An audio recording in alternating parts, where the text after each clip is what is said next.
18万的事儿，没花钱就解决了。有个粉丝私信我说，通过朋友的渠道买了辆2手车，但是被坑了。走，咱去看看到底怎么回事。你好，是小刘吗？宛如是吧？是我。你好。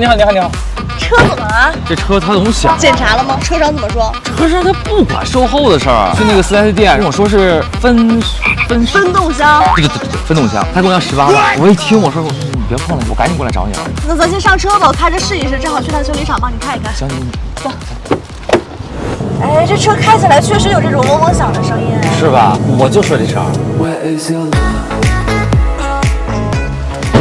哎呀，峰哥，我这车开起来有点异响呀，分动箱好像是有点问题，帮我看看吧。没问题，到我这就对了，专门检查越野车。好嘞，升起来了。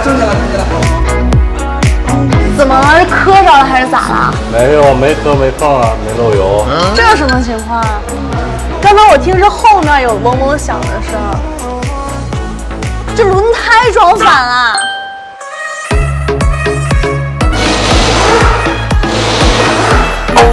轮胎呢都是分内外侧的，外侧呢是 outside， 内侧呢是 inside。如果没找到这个标识的话，没关系，看生产日期。这个明显就是反了。那辛苦小哥哥给我们把轮胎正过来了。没事，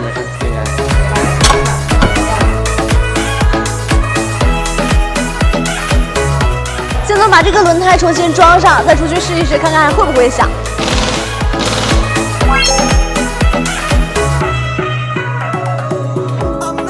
轮胎装反了，影响抓地力不说，而且时间长了会偏磨，很容易爆胎，特别危险。你听，现在就没有嗡嗡嗡的声音了吧？